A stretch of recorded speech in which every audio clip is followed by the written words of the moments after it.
Hello po mga manay! Welcome sa ating kitchen. Ako po ang inyong madiskating nanay. Pero bago tayo mag-start, nais ko muna magpasalamat para sa ating mga viewers, sa ating mga supporters, and also sa ating mga OFWs na patuloy na sumusubaybay po sa ating luto serye. So this time, alam niyo naman yung pamagat ng ating video. So magluluto tayo ng humba. Alam naman natin kapag tinawag na humba, kadalasan is yung mga matatabang parte ng baboy gaya ng ulo, batok, pata. So, ngayon po, ang gagamitin ko is yung part ng paa. Paa ng baboy. Sino yung mahilig sa paa ng baboy? Ako gusto ko po yon. So, yun po yung gagamitin ko kasi nakabili ako ng, mura po ito sa palengke pag yung ganung part lang, hindi kasama yung malamang parte. So, yun yung masarap din na ginagawang humba or hinahalo sa munggo. Kaya naman dahil nakabili ako, dinamihan ko talaga pang ulam namin dito sa bahay. Tara, samahan niyo po ako dahil magluluto tayo ng pang-ulam for today's video. So, ito po yung aking gagamitin. Paa ng baboy. Ito yung masarap lalo na kapag napalambot ng tuluyan. The best. Masarap din po ito sa munggo. So, pinakat ko siya. Mura po yung ganitong part kasi mga manay. Kapag nakakita kayo sa palengke, kung kumakain kayo ng ganito, bilhin nyo na. Ang sarap-sarap nito. Then, nag-add lang ako ng konting laman. Konti lang. Mga 3 piraso lang yata na ganito. Hinaluan ko para sa mga bata. So, i-ready ko na yung aking paglulutuan. Dahil magkapainit tayo ng pan. Kapag mainit na yung pan, maglalagay tayo ng oil.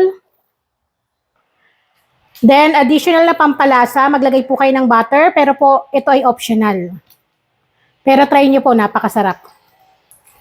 Next, habang natutunaw yung butter, ilalagay na po natin yung bawang. Huwag titipirin sa bawang mga manay. Para pumalasa talaga. Then, sunod na po natin, maraming sibuyas. Pinaghalo ko yung puti tsaka pula. Pero nasa inyo naman kung anong kulay ng sibuyas yung gusto nyo gamitin. Kung gusto nyo manamis-namis, kulay puti. Kung gusto nyo matapang yung aroma ng bawang, yung pulang bawang po yung gamitin natin.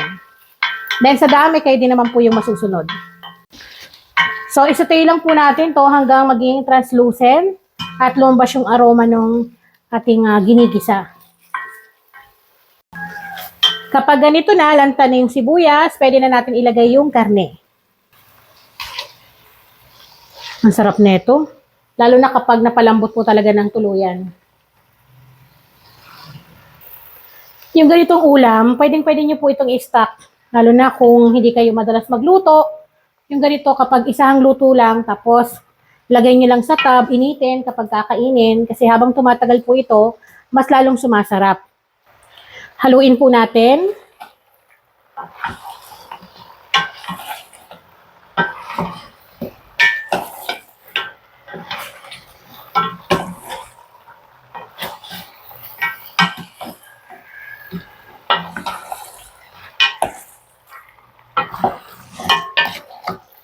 Yung bawat sinishare ko sa inyong lutong ulam mga manay is my version po. So kung meron kayong talagang ulam na talagang sa tingin ninyo, yung recipe nyo is the best na yon, yun na po yung sundin natin.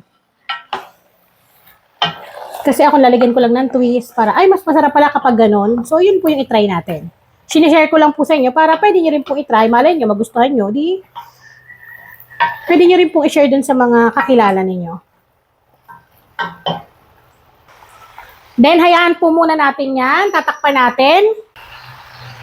At balikan po natin to makalipas lamang po ang ilang minuto. So, check ko na po. Ang bango. Yun po ang kagandaan kapag mayroong butter na nakalagay. Ang bango. Pero again, gaya na sinabi ko, pwedeng wag lagyan kung ayaw. So, maglalagay tayo ng paminta. Maraming paminta para mas malasa. Masarap. Then, yung laurel. At haluin muna natin.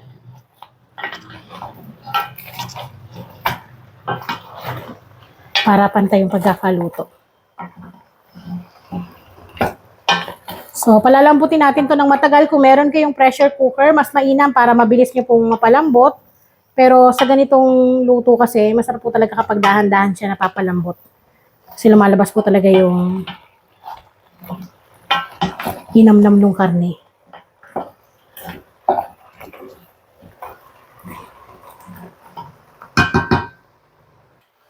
Dito ay maglalagay po ako ng soy sauce. Any brand ng soy sauce, pwede niyong gamitin. Minsan nga po, ginagawa ko talaga ay nagmamarinate ako or nagbababad kasi mas masarap kapag binababad. Maglalagay din po ako ng isang pakete ng oyster sauce. Asukal. Kasi ang humba po ay manamis-namis ang timpla. Then, yung suka. Pero sa tamis po, pwede nyo yan i-adjust. Depende po yan sa timpla na nais ninyo. Pwede nyo bawasan, pwede nyo dagdagan. At yung tubig. Hindi kailangan mawala yung tubig kasi palalambutin po natin yan ng matagal-tagal. Bale, mga 3 cups yung nilagay ko. Pag tingin nyo, kulang pa sa palambot yung niluluto nyo, add lang po kayo ng tubig. Itong nabili ko, tingin ko, mabilis ito mapapalambot kasi malilit po siya na pata. Sabihin, hindi inahin yung aking nabili. Kapag malalaki po kasi yung pata, malalaking baboy din yun. Then dyan po, tatakpan na po natin. Hayaan po natin yan mga at least 30 minutes sa katamtamang apoy hanggang sa mapalambot. Then i-check natin kapag okay na. So after 30 minutes po, check na po natin. Ang bango. Haluin ko muna mga manay. Hindi pa siya totally malambot kasi may kita niya naman, oh. Hindi pa nagwiwiggle or talagang may kita mo na malambot yung taba. Halu-haluin ko lang para hindi masyadong manikit yung ilalim. Bali, maglalagay na tayo dito ng bulaklak ng saging mga manay. Pwede rin kayo maglagay ng black beans. Yun yung tawag daw nila isa, no? Humbang Bisaya. Ito kasi, ganito yung luto ng tatay ko, yung bulaklak lang ng saging yung nilalagay. Iba-iba po talaga ang luto ng mga putahe. Depende po sa lugar na nakalakihan natin. Kaya, disclaimer lamang po. Kahit sa tuwing nagluluto ko, hindi ako naglalagay ng ito yung original na timpla kasi hindi po pare-pares ang timpla ng bawat lugar na napupunta natin. May mga kanya-kanyang version. So, respeto po natin yan. At nire-respeto ko po yung timpla nyo. So, ito po yung timpla ko. Minsan naglalagay din po ako ng black beans. Masarap din po pag mayroong ganon. Pero kapag minsan, ayaw kasi ng mga bata na may black beans, hindi ako naglalagay. Tatakpan ko po ulit yan. Hindi na ako mag-a-add ng tubig kasi gusto ko yung nagmamantika siya. Tapos, naiigay yung kanyang pinaka-sauce. Pero nasa inyo kung gusto nyong masabaw. So, mag-add pa ako ng additional mga 30 minutes para 1 oras. Pero depende pa rin po yun sa karne na nabibili natin. Yun, yung nabibili natin, nabubulo na naman tayo. Ayan, nag-timer ako. So, nasa 1 hour na po natin siyang pinapalambot. Chinek ko siya kanina. At eto, nakita nyo naman. Oh. Ayan, malambot na. So, kailangan halu-haluin nyo rin po para hindi rin manikit, hindi masunog yun sa ilalim, pantay yung pagkakaluto. Eto mukhang malambot na, may hiwalay na yung buto. Ayan o. May hiwalay na yung buto. Yung ganitong ulam, napakasarap po nito kapag bahaw yung kanin. Ayan. Nagtatanggalan na yung buto. So, pwede ko nang patayin yung kalan. Na-excite na ako mga manay na kumain. So, kuha na po ako. Ayun, kita niyo, sobrang lambot. Ito yung gusto ko talaga, yung parteng, yung may, ayan, yung malapit sa kuko. Tapos yung sabaw niya. Kain po tayo. Ito na mga manay, mainit-init pa. Tikman na natin. Tikman ko lang pala. So, the best po ito kapartner ng bahaw na kanin. Pwede mo rin itong papakin kung ayaw mo mag-rice.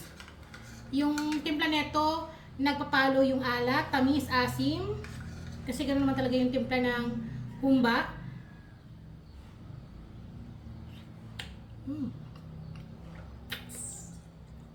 Lambot.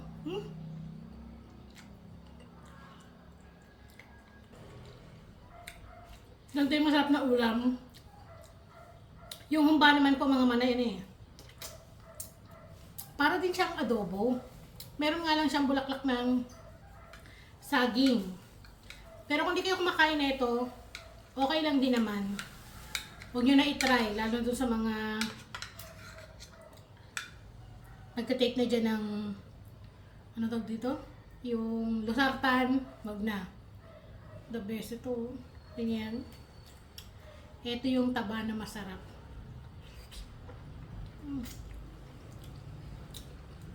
Malinis na malinis talaga.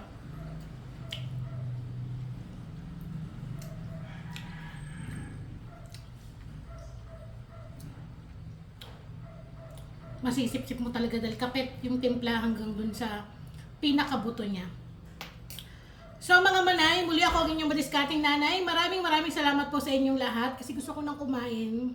Sarap nito ipare sa kanin. Kaya naman kakain na po ako. I-try niyo po ito. Magkita-kita po ulit tayo sa susunod.